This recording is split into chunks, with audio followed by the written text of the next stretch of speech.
الرحیم، شروع اللہ کے نام سے جو بڑا مہربان نہایت رحم والا ہے۔ تو پیارے بچوں، آج ہم دیکھ لیتے ہیں کہ اہم چیز کیا ہے۔ زندگی کا تو ایک ہی دن ہمیں ملتا ہے، تو اس میں کون سے اہم کام ہمیں کرنے چاہیے اور کون سے کاموں کو اہمیت دینی چاہیے۔ اگر ہم معمولی کاموں کو اہمیت دیں تو سارا دن اسی میں گزر جاتا ہے، جس کی مثال ریت اور چھوٹے پتھروں کی ہے، اور اہم کاموں کے لیے وقت نہیں بچے گا، جو کہ اس مثال میں بڑے پتھر ہیں۔ بڑے پتھر تو چند ایک ہوتے ہیں۔ اگر ہم پہلے اہم کام کرنے کی عادت اپنائیں تو جار میں بڑے پتھر بھی سما جائیں گے، اور ان کے درمیان جو جگہ بچے گی باقی کام خود بخود اس میں سما جائیں گے۔ تو ہمیں اب دیکھنا یہ ہے کہ ہماری زندگی میں اہم کیا ہے۔ سب سے پہلی جو اہمیت کی بات ہے وہ تو مجھے یہ دیکھنی ہے کہ میرا رب کون ہے، میں دنیا میں مجھے اللہ نے کیا کرنے کے لیے بھیجا ہے، میری زندگی کا مقصد کیا ہے۔ ان سوالوں کا جواب قرآن دیتا ہے۔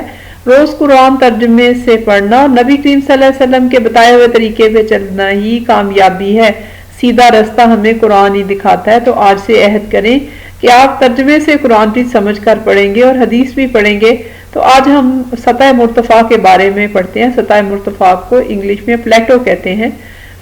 تو سطح مرتفع سطح سمندر سے اونچائی پر ہوتی ہے، لیکن پہاڑ کی طرح اس کی چوٹی نہیں ہوتی اور اس کی زمین قابل کاشت نہیں ہوتی۔ یہ دو پہاڑوں کے درمیان بھی ہو سکتی ہے اور ویسے بھی ہو سکتی ہے، یعنی جو سمندر ہے اس کی سطح پہ میدان ہوتے ہیں اور پہاڑیاں اور پہاڑ اونچے ہوتے ہیں۔ تو ایسے علاقہ جات پاکستان کے دو حصوں میں پائے جاتے ہیں، سطح مرتفع پوٹھوہار اور سطح مرتفع بلوچستان۔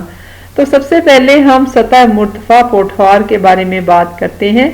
یہ سطح مرتفع پوٹھوہار جو ہے دریائے جہلم اور دریائے سندھ کے درمیان شمالی حصہ میں سطح مرتفع پوٹھوہار واقع ہے۔ اس میں چکوال، جہلم، راولپنڈی اور اٹک کے اضلاع شامل ہیں۔ پوٹھوہار کی سطح زمین برساتی نالوں اور بارشوں کی وجہ سے کٹی پھٹی ہے، اس لیے یہ زمین کاشت کے لیے اچھی نہیں ہے۔ البتہ ان علاقہ جات سے معدنی تیل، گیس، نمک اور دیگر معدنیات ملتی ہیں۔ سطح مرتفع پوٹھوہار کے جنوب میں کوہستان نمک کا پہاڑی سلسلہ واقع ہے۔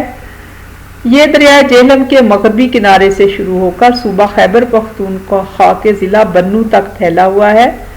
یہ کم بلند پہاڑی سلسلہ ہے۔ یہ پہاڑی سلسلہ جہلم، خوشاب اور میاں والی وغیرہ کے اضلاع پر مشتمل ہے۔ آپ نقشے میں بخوبی دیکھ سکتے ہیں۔ اس پہاڑی سلسلے میں نمک کی کان کھیوڑا سالٹ مائن واقع ہے۔ کھیوڑا سالٹ مائن جو ہے وہ تاریخی وہ ہے کان، اور یہ سکندر اعظم اور راجہ پورس کے مابین لڑی کی جنگ کے درمیان دریافت ہوئی، اور اسے انگریز مائننگ انجینئر ڈاکٹر وارتھ نے ڈیولپ کیا۔ آپ یہ کھیوڑا مائن کے اندرونی مناظر دیکھ رہے ہیں۔ یہاں بہت خوبصورت چیزیں بنائی گئی ہیں نمک سے۔ آپ کو کبھی موقع ملے تو آپ اس کی سیر کرنے ضرور جائیں۔ اب ہم سطح مرتفع بلوچستان کے بارے میں بات کرتے ہیں۔ سطح مرتفع بلوچستان جو ہے وہ کوہ سلیمان اور کوہ کیرتھار کے مغرب کی طرف واقع ہے، صوبہ بلوچستان میں ہے یہ۔ اس کی سطح ریتلی اور پتھریلی ہے، یعنی یہ بنجر ہے، ریت اور پتھر ہیں یہاں پہ۔ خشک پہاڑیوں کا یہ سلسلہ شمال مشرق سے جنوب مغرب کی طرف پھیلا ہوا ہے۔ یہ علاقہ معدنی اعتبار سے بہت اہم ہے۔ معدنیات وہ قیمتی دھاتیں ہیں جو زمین کے اندر سے نکلتی ہیں، اور یہاں سے تانبا، گندھک، قدرتی گیس اور کوئلہ نکالا جاتا ہے۔ آپ کو پتا ہے کہ سوئی گیس بلوچستان میں، سوئی وہ جگہ ہے جہاں سے پہلی دفعہ گیس نکلی تھی، اسی کے نام ہے پوری پاکستان میں اسے سوئی گیس کہا جاتا ہے۔ اس سطح مرتفع کے وسط میں نمکین پانی کی ایک جھیل ہے، جس میں چند ندی نالے آ کر گرتے ہیں۔ آپ کو پتا ہے جھیل ایسے علاقے کو کہتے ہیں جو چاروں طرف سے خشکی سے گھرا ہوا ہو۔ یہاں کی آب و ہوا گرمیوں میں گرم خشک اور سردیوں میں سرد خشک ہے۔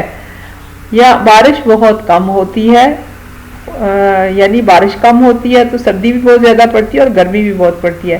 تاہم جہاں پانی دستیاب ہے وہاں پھلوں کے باغات لگائے جاتے ہیں، انگور، سیب، انار۔